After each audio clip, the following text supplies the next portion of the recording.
여러분 안녕하십니까? 네, 유일한 경제TV입니다.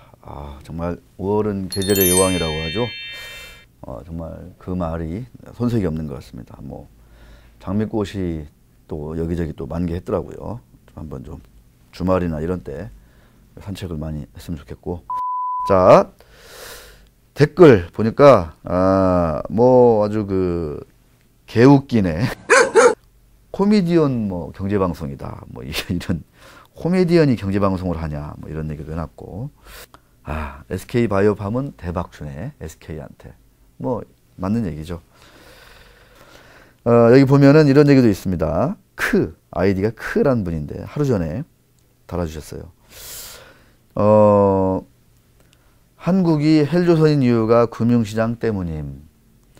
기업 성장의 혜택 주주들에게 돌아가야 하는데 주주를 호구로 만든다. 몇 번 당하니까 돈은 자본시장으로 안 오고 부동산으로만 가고. 그런데 이번에 동학개미운동으로 정말 십수년 만에 오고 있잖아요. 이게 얼마나 정말 좋은 소중한 기회입니까? 다 시중자금들, 개미들 돈 다 부동산으로 가다가 이번에 지금 주식시장으로 오고 있잖아요. 얼마나 소중한 시장이에요. 이 개미들 잘 보호하고 진짜 잘 이 시장에 오래 머물 수 있도록 가꿔야 됩니다. 보호해야 돼요. 지켜야 돼요. 오너들은 꼼수만 쓰고 심지어 공기업 한 점만 봐도 정부 자체가 주주를 호구로 보고 있다. 뭐 이런 얘기 상식적으로 할 수 있는 얘기죠. 참 씁쓸합니다.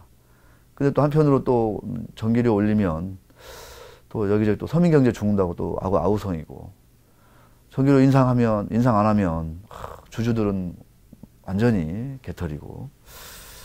예, 여기도 국민연금이 꽤 많이 들어가 있는데 어떻게 하는 것이 맞는 방법일지 답은 좀 있어 보이는데 한전 가지고도 나중에 한번 제가 말씀드려 보겠습니다. 자, 코어네일 서비스 SK바이오 같은 계열사인데 SK바이오팜의 극단에 있었던 코어네일 서비스의 자진상폐. 왜 2012년 있었던 이 얘기를 우리가 하지 않으면 안 되느냐. 반면교사, 타산지석으로 삼고 이런 일들이 재발되지 않도록 거래소, 금융위, 국회, 청와대가 모니터링을 해볼 필요가 있다는 거죠. 그래서 뭐가 문제냐 이게. 이거를 어떻게 법과 제도를 만들어야 이런 일이 발생하지 않을까. 자, 말씀드렸죠. 그 대치동에 있는 15,000여 평을 장부에 한 10분의 1로 잡아놓고 그것에 0.6배로 자진상폐한 사례. 대표적으로 지배주주가 아닌 일반 주주들이 일종의 발린 사례라고 볼 수가 있습니다. 그런데요, 2012년에 상폐했는데, 2012년 11월인가요? 네, 상폐를 했는데, 자진상폐했죠. 그랬는데, 그 다다음 해, 이 코어에너지 서비스는 100% 자회사가 됐어요. 그때 한꺼번에 1,300억이라는 폭탄 배당을 실시합니다. 그만큼 뭐 안정적인 캐시카우가 계속 나니까 도시가스 업을 통해서, 본업을 통해서 100% 지배주주한테 주당 268만 원, 1,300억 한꺼번에 폭탄 배당을 합니다. 이런 배당은 왜 상장되어 있을 때는 불가능한 것일까요? 대한민국에서는. 막 예를 들어서 상장되어 있는 상태로 주주들한테 한꺼번에 1,300억 배당 줬으면 정말 이거는 완전히 파이낸셜 타임스에서 열심히 막 헤드라인으로 소개가 됐을 거예요. 오, 대단한 회사다 이렇게. 왜냐하면 그러고 나서도 회사는 끝도 없어요. 뭐 부채도 없고 해마다 수백억씩 막 영업에서 벌어나니까 그렇게 배당해도 돼요. 수십 년간 쌓아놓은 거를 그냥 작심하고 그냥 한 번씩 막 엄청난 선물을 주주들한테 주는 거죠. 그런데 아쉽게도 상폐하자마자, 상폐하고 나서 2년 뒤에 했습니다.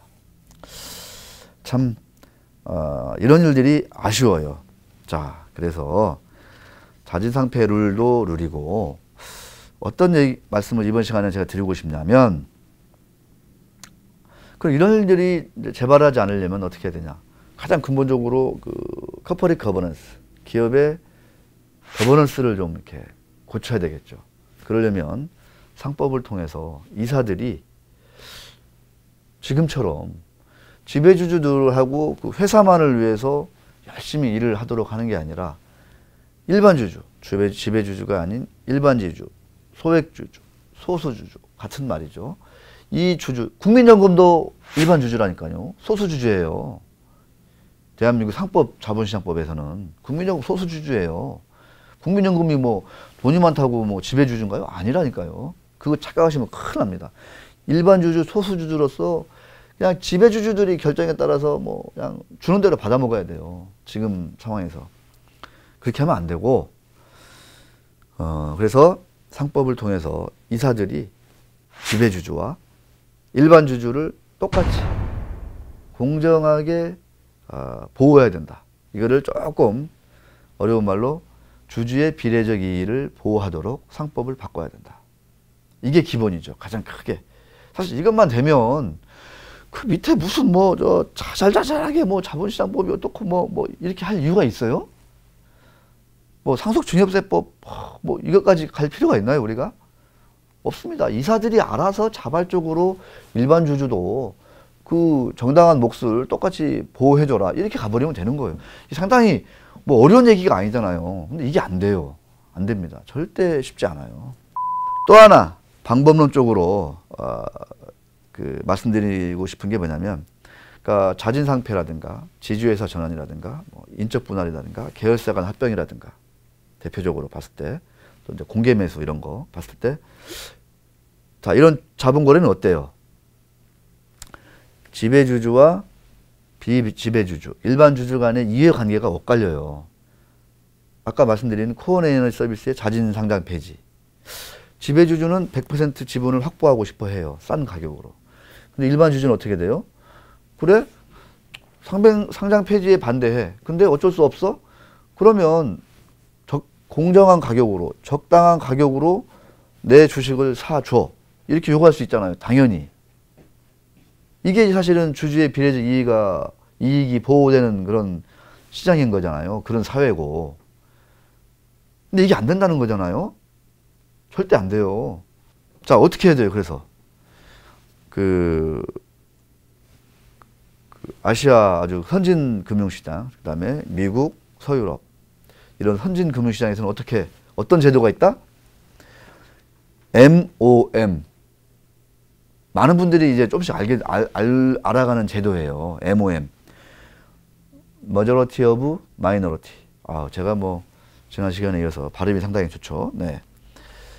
마이너리티의 머저러티 제도예요. 쉽게 얘기해서 마이너리티, 즉 소수주주, 일반 주주의 머저러티, 과반수 이상 찬성을 얻어라.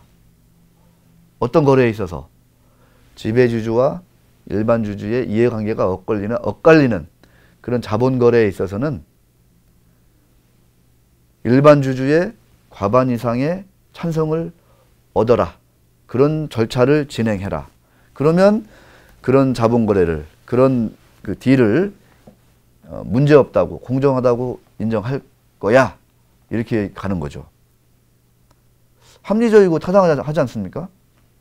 아니, 소수주주들 절반 이상이 동의하는 그런 자진상폐, 그런 계열사 간의 합병, 지주회사 전환, 인적 분할, 뭐 그런 거를 마다할 이유가 있어요?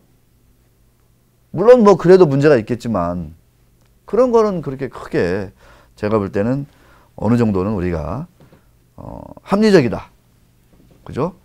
이렇게 볼 수 있고, 이런 것들은 굳이 상법이나 자본시장법이 아니더라도 거래소 규정을 바꾸어서도 얼마든지 우리가 바꿔나갈 수 있더라. 이런 얘기입니다. 이런 큰 어떤 그 대전환이 일어났던 게 그 1983년 미국 그 델라웨어 그 형평법원에 있었던 델라웨어 대법원이죠. 형평법원에 있었던 M&A 판결이었어요. 이게 이제 대표적인 그 일반 주주 보호 사례, 이해상충이 발생하는 그런 주요 자본 거래에 있어서 어떻게 하면 일반 주주를 보호할 수 있었냐 했을 때 어떤 그 하나의 진짜 성지 같은 그런 판결입니다. 네, 읽어보겠습니다. 이 와인버거 UOP 판결이에서 그 판사들이 가지고 있었던 그런 철학, 지배주주와 이해상충 합병 M&A 거래에 있어서 거래 가격이 적정하도록 할 의무가 누구한테 있다? 이사한테 있다. 뿐만 아니라 거래 절차가 공정하도록, 아까 말씀드린 MOM, 머저러티 오브 마이너리티, 공정하도록 할 의무도 부담하며 이런 것들, 거래 가격이라든가 거래 절차라든가 이런 것들은 모든 것들이 다 연관되어 있을 거 아니에요. 당연히 있기 때문에 전체가 하나로서 공정해야 된다라는 그런 공정성을 구성해야 된다는 거예요. 그것에서 공정하지 않다 생각하면 그 뒤는 법원에서 판사들이 인정 안 합니다. 부결되는 거예요. 자, 이 어떤 공정성에 있어서, 공정한 가격이나 절차에 있어서 이런 있어서의 공정성에 관한 이사의 성관주의 의무, 다 아주 참 나오잖아요. 의무는 거래의 타이밍, 동기, 거래 시작의 경위, 거래 구조의 설계, 배경, 거래에 관한 양측, 지배주주와 일반주주의 협상 경위, 거래의 진행 과정에 있어서 이사들이 충분히 정보를 제공했느냐, 이런 것들까지를 다 종합적으로 본다는 거죠. 그래서 뭐 시가대로, 우리는 다 뭐 합병이나 이런 게 다 시가대로잖아요. 한 달, 일주일, 뭐 당일, 이거의 가중평균, 이건데 이게 자본시장법이잖아요. 이것도 고쳐야 되는데, 자, 우리는 시가대로 하는데 이렇기 때문에 이런 가격의 공정함이나 절차의 공정함, 이런 것들을 중시하기 때문에 시가대로가 아니라 시가에서 프리미엄을 30%, 40%를 줘도 이런 그 절차나 가격에 문제가 있으면은 그 M&A는 무효가 되는 거예요. 인정이 안 되는 거예요. 법원에 문턱을 넘지 못합니다. 그러면 원천 무효예요. 이렇게 일반 주주들을 보호하고 있습니다. 미국 그 판사들은 뭐 이상해서 뭐 약간 뭐 정신세계가 막 4차원적이어가지고 막 이렇게 뭐 나름 복잡해 보이는 절차나 뭐 이런 것들을 요구할까요? 아니에요. 그런 그 힘의 그 정보에 있어서의 비교 열의, 그러니까 좀 힘이 약자에 있는 거잖아요. 정보에 있어서. 그다음에 의사 결정에 있어서는 뭐 상당히 배제되어 있는 게 또 일반 주주일 거고. 이런 전반적인 과정에 있어서 그 약자인 이런 일반주주들을 보호하지 않으면 이런 것들이 뭉치고 하나가 되면 어떻게 돼요? 그 시장은, 미국이라는 자본주의 시스템은 힘을 잃어간다. 영속할 수 없다. 붕괴된다. 와해될 수밖에 없다. 유지되더라도 아주 대한민국처럼 아주 디스카운트되는 그런 낙후된 시장으로 갈 수밖에 없다라는 그런 아주 그 합리적인 철학, 상식을 가지고 판결을 하는 거죠. 대단한 뭐 그런 게 있는 거 아니에요. 우리도 충분히 이제는 할 수 있다. 자, 저 말씀 여기서 마치고 오늘 UTV 시간 마치도록 하겠습니다. 고맙습니다.